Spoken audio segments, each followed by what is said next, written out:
ay magiging matamis na gaya ng pulot.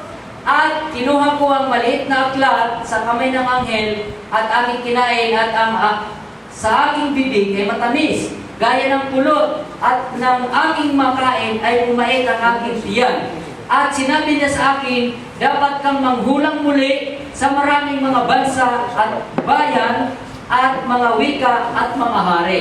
Ang maliit na aklat, mga kapatid, kinapapalooban niya ng Old Testament at saka New Testament. Lahat ng hula ng Diyos sa Book of Little Book, ito po'y malaking book na pinaliit. Ang Book of Genesis at Book of Revelation, pinagsama, Old Testament and New Testament, ay naging little book, mga kapatid. Ito po yung kakainin mo, lahat ng prophecy doon at saka kaganapan, dapat mong ipanghulang muli. Dapat mong i-share muli. Amen po ba? Yun ang pulot pukyutan na matamis. Pero pagdating sa tiyan ay pumait dahil inusig ka dahil sa ebanghelyo na gusto ipapahayag mo na. Amen? So kapag original truth ang dala mo, kapuputan ka ng marami o silid ka ng marami. Okay? Anong pastor? Babasahin ko na lang yung sinabi ni Paul na yung mga babae at lalaki kamanggagawa ko sila. Okay? Dito sa Pilipos. Ito, babae at lalaki ito na manghulang muli kasi mayroon sa Revelation 22 verse 17. Ang sabi doon, sinabi ng Espiritu ng Panginoon, the bride come and see. At sinabi naman ng bride, come and see. Ang bride lang ba, mga kapatid, lalaki o may babae? Parehas. Parehas. Ang lalaki at babae ay bride ni Kristo na dapat magpahayag ng salita ng Diyos. Come and see. Ano yung papakita mo? Yung water of life, yung salita ng Diyos na ebanghelyo ng Diyos na katotohanan, yun ang iyong ipapangaral at yun din ang ininom mo na water of life. Ito rin ang Holy Ghost na sinasabing ibubuhos ko ang Espiritu Santo sa inyo. Yun ang water of life. Amen? Tubig ng buhay. Ito rin ang tinapay ng buhay. At ito ay ebanghelyo ng Diyos. Bawat pa ang babae doon sa bride. Ang bride, babae at lalaki yun na magpapahayag ng salita ng Diyos. Pilipos, ang sabi ni Pablo, yung kamanggagawa ko sa ebanghelyo. O babasahin ko na lang. Last. Pilipos, maraming verse ito, pero hanggang dyan na lang dahil mayroong tanong, papatunayan natin ang sabi ni Pablo, bagamat nagbawal siya doon sa kalipunan kasi may nagpe-preach. Bawal lang magsalita ka na may nagpe-preach. Amen? Amen. Kaya na nga, Bari Magila talagang mainit siya. Dahil bawal nga yung may nagpe-preach, kahit lalaki ka, huwag kang mag-preach din doon sa Diyos. Amen? Kasi madidisturb yung topic. Yes. Amen? So, okay, sabi ni Pablo dito, sabi ni Pablo sa Pilipos chapter 4, verse 2 and 3. 3 na lang ang babasahin ko. Ipinamamanig ko rin naman sa inyo dapat nakasama ng pagtulong na inyong tulungan ang mga babae ito sapagkat sila'y nagpagal na kasama ko sa ebanghelyo. Mga kapatid, bawal ba yung babae magdala ng ebanghelyo, magturo? Doon sa Fivefold Ministry Gift, isa silang teacher doon. At walang pulpito na ginagamit. Dapat ngayon lang, traditional, mayroong pulpito. Amen? Amen. Ang buong church ng Book of Acts, bahay-bahay yun, babae at lalaki nag-share ng gospel. Amen? So, nagpapalakasan sila sa isa't isa, sabi ni Pablo. Okay? Ang sabi po rito ni Pablo, sapagkat sila'y nagpagal na kasama ko sa ebanghelyo at kasama rin naman ni Clemente at ang ibang aking mga kamanggagawa na ang kanilang pangalan nasulat sa aklat ng buhay. At ano, babae, ang lalaki lang ba nasulat sa aklat ng buhay? No.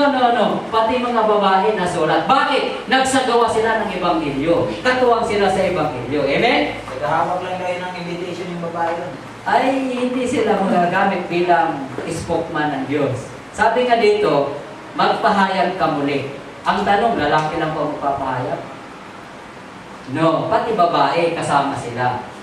Ang pinagbabawal lang, sila hindi maging ahid sa mga lalaki sa church. Amen. Kasi may mga lalaki, sila ay katuwang, sabi ni Pablo. Pati nga si Pablo, Roma 16, sinabi ni Pablo, "Uy, tulungan mo yung aking mga pinsan, mga kamanggagawa, mga babae." Mga kamag-anak ni Pablo, mga babae. Yung kanyang tiyahin, kasama pa niya. Silipin nyo. Sabi, pinagbawalan ni Pablo sa Timothy chapter 2 verse 14 dahil doon sa kongregasyon, nag-share ng lalaki. Bawal mag-istorbo. Kung magtanong sila, sa bahay na lang. Pero pagkatapos magtanong, anong gagawin mo sa tinanong mo? Kung natutunan mo, kailangan mong i-share. Amen. Sabi dito, magpapahayag yung aking babae at lalaking lingkod. Tama ba ang Diyos o tayo naman may limitasyon? Hindi pwede. Kailangan sumunod tayo sa Diyos. Okay? So praise God at yun lang. At marami ito. Basta tanong. Okay. May tanong ako. Yung babae ba, kailangan lang ba ang turuan niya ay bata lang tsaka batang babae? Sapat na ba yan para maligtas ka? So, yun, gampanin nila Kasi yung... pinaliwanag mo kanina, kailangan mag-speak the word tayo. Okay. Kailangan nag-share tayo. Yes. Yung babae nag-testify sa balon. Okay, ito nga kukunin natin. Kung ang babae ay hindi pwedeng tumayo, mag-share, tumayo dyan, magturo, kahit patungkol dun sa kanilang natutunan sa salita ng Diyos, ang gagawin nila, sila ba ay pwede, nandyan lang ba sila sa kusina? Sila ba ay taga-dala lang ng damit ng pastor? Sapat na ba yan para mapunta Hindi. sila sa langit? Sabi nga dito ni Pablo, katuwang sa Ebanghelyo, kamang gagawa sa pagpapahayag ng Ebanghelyo. Pag sinabing katuwang, anong ibig sabihin, Pag pastor? sinabing katuwang, katulad kay Eva at Adan, pantay sila dati nung hindi pa sila nagkakasala. Pero nung nahulog ng babae, naging malibil na yung babae, susunod na siya sa lalaki. Kaya sa church ngayon, kung may mga pastor, ang babae susunod para maging katuwang sa pagpapahayag ng gospel para magkaroon ng image of God ang tao. So sabi dito na Sapat na pastor ba yung taga-timpla lang ng kape, nasa kusina lang? pwedeng gawin yun, pero ang babae dito, yung matataas na mga lalaki, ang tinawag niya, ipinagkilala niya ang Kristo. Amen po ba? Nagsilapit po yung mga lalaki para kay Kristo, nagsilapit. So, magagamit sila kung walang lalaki para sa evangelism. Kung nandun na lalaki, magkatuwang sila na magpahayag ng pagsisisi at bautismo at kaligtasan. So, sapat yun na magkalibil sila sa pagpapahayag ng Ebanghelyo. Okay. So, yun yung sinabi dito na... Magandang gabi sa inyo. Okay. Ang tanong ko, saan ba dapat mangaral ang babae? Sa bahay, bahay-bahay lang o sa church? So, dito sa church, Kasi sa bahay, walang pulpito, lamisa lang. Pero sa church, may pulpito eh. oo nga. So, okay. Kaya nga dito, pagdating ng service, special yan sa mga lalaki, pagdating ng service. Sunday service para sa isang preaching na isang topic na ang magdadala ay pastor.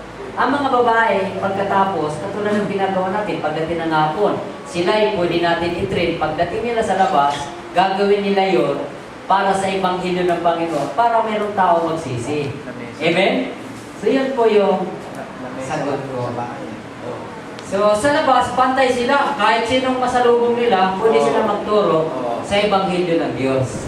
Pero hindi siya pwedeng tumayo sa pulpito.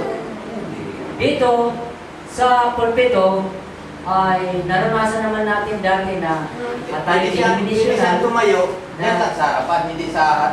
kung siya yung mga naranasan ng service, hindi natin pinahintulutan yun. Pero pagdating na natapos na, pwede na sila para sa pag-aaral, para lumago sa espiritual, sa Ebanghelyo. At magamit na rin sila sa Ebanghelyo.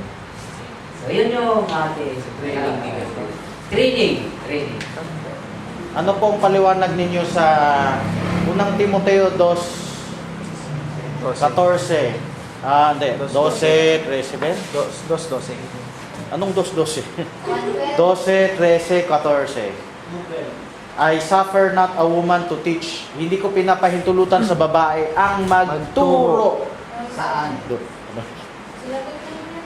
Sinagot ko kanina, ang iglesia, tinuturing yan doon sa isang, katulad noong Parasis, mayroon silang templo. Doon, tinawag na iglesia yon. Kasi sa panahon nila, sanay si Pablo, pumunta doon sa mga Parasis, mayroon silang templo. na pinagdadausan.